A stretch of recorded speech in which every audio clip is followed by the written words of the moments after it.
আসসালামু আলাইকুম। সংবাদে আপনাদের সবাইকে স্বাগত জানাচ্ছি। আমি ফিরোজ তোহা। শুরুতেই আরবে কেবলস সংবাদ শিরোনাম জানিয়ে দেব এই মুহূর্তে হাতে পাওয়া সর্বশেষ গুরুত্বপূর্ণ আপডেট বাংলা সংবাদ। শুরুতেই থাকছে কোনো অন্যায় আবদার চলবে না মঈন খান।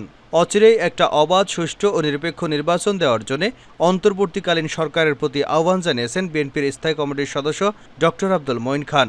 শুক্রবার বিকাল ৪টার দিকে নরসিংদীর পলাশের গোড়াশালে শহীদ ময়জুদ্দিন সেতুর টোল প্লাজায় সমবেত জনতার উদ্দেশ্যে দেওয়া বক্তব্যে একথা বলেন তিনি। এবারে জানাবো, পদত্যাগ করলেন বাংলাদেশ ব্যাংকের গভর্নর আব্দুর রউফ। তিনি শুক্রবার দুপুরে ব্যক্তিগত কারণ দেখিয়ে আর্থিক প্রতিষ্ঠান বিভাগের সচিবের কাছে তার পদত্যাগপত্র জমা দিয়েছেন। আর্থিক প্রতিষ্ঠান বিভাগ সূত্রে এ তথ্য জানা গেছে। সংশ্লিষ্টরা বলেছেন, শুক্রবার বেলা ৩টার দিকে গভর্নর তার পদত্যাগপত্রটি আর্থিক প্রতিষ্ঠান বিভাগের সচিব মোহাম্মদ আব্দুর রহমান খানের কাছে পাঠান। সেখানে তিনি পদত্যাগের জন্য ব্যক্তিগত অসুবিধার কথা উল্লেখ করেছেন। জানাবো, অন্তর্বর্তীকালীন সরকার ও দেশের জনগণকে সহায়তা করতে প্রস্তুত জাতিসংঘ।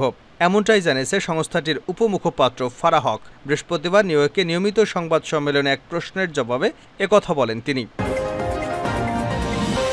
এবারে থাকছে, দীর্ঘ সময় ভারতেই থাকবেন শেখ হাসিনা।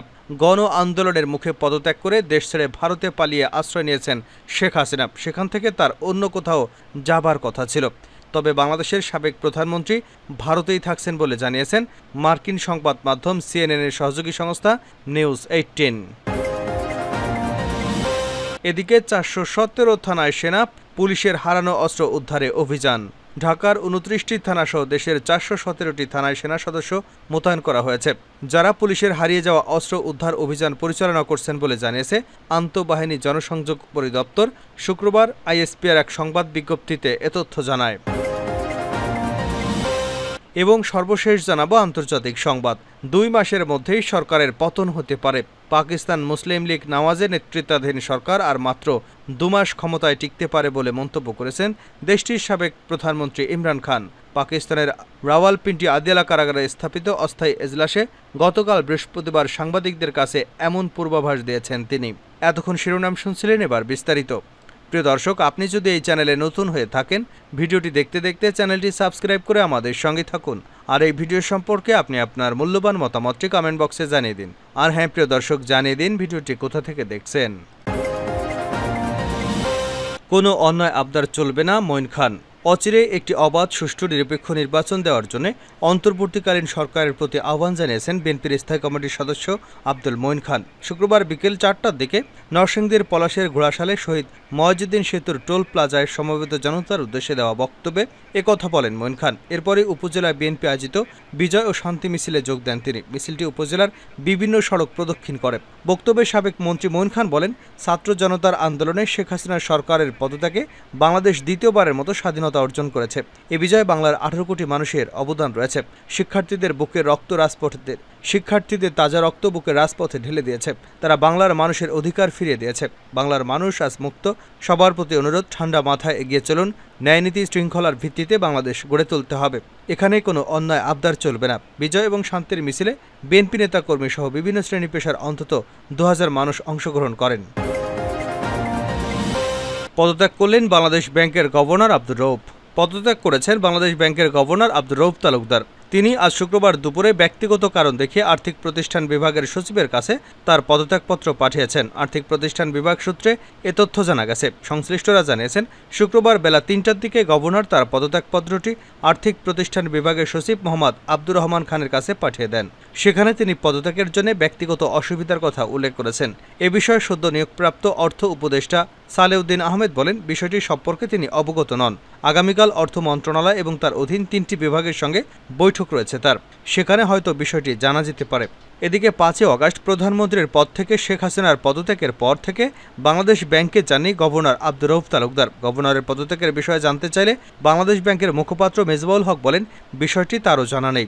এদিকে দেশের রাজনৈতিক পট পরিবর্তনের পর গত বুধবার একদল কর্মকর্তা কেন্দ্রীয় ব্যাংকের গভর্নর, ৪ ডেপুটি গভর্নর, উপদেষ্টা ও গোয়েন্দা দপ্তরের প্রধানের পদত্যাগ দাবি করে মিছিল করেন। তারা একজন ডেপুটি গভর্নরকে সাদা কাগজে সই করতেও বাধ্য করেন এবং আরও ৪ জন শীর্ষস্থানীয় কর্মকর্তাকে পদত্যাগে রাজি করান। অন্তর্বর্তীকালীন সরকার ও দেশের জনগণকে সহায়তায় প্রস্তুত জাতিসংঘ।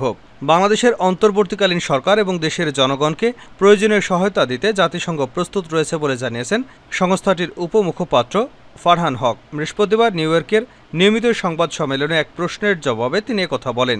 ফারহান হক বলেন, নতুন সরকারের কাছ থেকে কী ধরনের আনুষ্ঠানিক অনুরোধ আসে তা দেখা হবে। বাংলাদেশ সরকার এবং জনগণ যেভাবে প্রয়োজন মনে করবে আমরা সেভাবেই তাদের পাশে দাঁড়াতে প্রস্তুত রয়েছি। তিনি বলেন, বাংলাদেশের জাতিসংঘের আবাসিক সমন্বয়কারী গোয়েন লুইস বৃহস্পতিবার শপথ গ্রহণ অনুষ্ঠানে উপস্থিত ছিলেন। বাংলাদেশের প্রতিনিধি দলের সাথে তিনি দেশের শান্তিপূর্ণ পরিবর্তনের প্রক্রিয়াটি সক্রিয় রয়েছেন। এক প্রশ্নের জবাবে উপমুখপাত্র বলেন, সাম্প্রতিক সপ্তাহগুলোতে বাংলাদেশে যে সহিংসতা চলেছে তা বন্ধ করতে চান তারা। আমরা এটা পরিষ্কার করে বলেছি, যে কোনো জাতিগত আক্রমণ বা সহিংসতায় উস্কানির বিরুদ্ধে আমাদের অবস্থান। দীর্ঘ সময় ভারতেই থাকবেন শেখ হাসিনা। গণ আন্দোলনের মুখে পদত্যাগ করে দেশ ছেড়ে ভারতে আশ্রয় নিয়েছেন শেখ হাসিনা। সেখান থেকে তার অন্য কোনো দেশে যাবার কথা ছিল, তবে বাংলাদেশের সাবেক প্রধানমন্ত্রী ভারতেই থাকছেন বলে জানিয়েছেন মার্কিন সংবাদ মাধ্যম সিএনএনের সহযোগী সংস্থা নিউজ 18। আজ শুক্রবার এক প্রতিবেদনে সংস্থাটি জানিয়েছে, শেখ হাসিনা ভারতেই থাকবেন, তবে তিনি ভারতের রাজনৈতিক আশ্রয় নেবেন না। তার বদলে ভারতের ভিসার মাধ্যমে দেশটিতে অবস্থান করবেন। নিউজ 18 এ ব্যাপারে বলেছে, শেখ হাসিনা রাজনৈতিক আশ্রয়ের ব্যাপারে আমরা আমাদের সূত্রের মাধ্যমে জানতে পেরেছি। মনে রাখবেন, এটি সিএনএন নিউজ 18 এর এক্সক্লুসিভ। বাংলাদেশের সাবেক প্রধানমন্ত্রী শেখ হাসিনা ভারতে দীর্ঘ সময়ের জন্য অবস্থান করতে যাচ্ছেন। এর আগে জানানো হয়েছিল, শেখ হাসিনা যুক্তরাজ্যে রাজনৈতিক আশ্রয় পাওয়ার চেষ্টা করছে, তবে যুক্তরাজ্য তাতে সম্মতি দেয়নি বলে জানা গিয়েছিল। এরপর যুক্তরাষ্ট্র শেখ হাসিনার ভিসা বাতিল করে দেয়। পরে তিনি সৌদি আরব বা আরব আমিরাতে যাওয়ার চেষ্টা করেছেন বলে সংবাদ প্রকাশিত হয়েছিল। নিউজ 18 বলেছে, হাসিনার ভিসার মাধ্যমে ভারতে অবস্থান করবেন, কারণ আমাদের কোনো শরণার্থী বা সাহায্য প্রার্থীর আইন নেই। নিউজ 18 এর সাংবাদিক জানিয়েছেন, যুক্তরাজ্যে হাসিনার রাজনৈতিক আশ্রয় পাওয়ার চেষ্টা চালিয়েছিলেন, সেটি আপাতত বাতিল করা হয়েছে, কারণ যুক্তরাজ্য এই ব্যাপারে কোনো ইতিবাচক সাড়া দেয়নি। এছাড়া যুক্তরাষ্ট্র তার ভিসা বাতিল করেছে। হাসিনাকে আশ্রয় না দিতে যুক্তরাজ্যের উপর ইউরোপের অন্য দেশগুলো চাপ দিচ্ছে।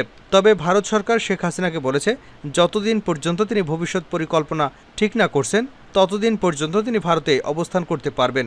গণবিপ্লবের পর তড়িঘড়ি করে গত সোমবার ভারতে চলে যান সাবেক প্রধানমন্ত্রী শেখ হাসিনা। প্রাথমিক অবস্থায় হাসিনার পরিকল্পনা ছিল প্রথমে ভারতে যাবেন, দেশটিতে অল্প সময় অবস্থান করে উড়াল দেবেন যুক্তরাজ্যে, কারণ তার বোন শেখ রেহানা এবং মেয়ে টিউলিপ সিদ্দিক যুক্তরাজ্যের নাগরিক। তবে সেটা হয়ে ওঠেনি।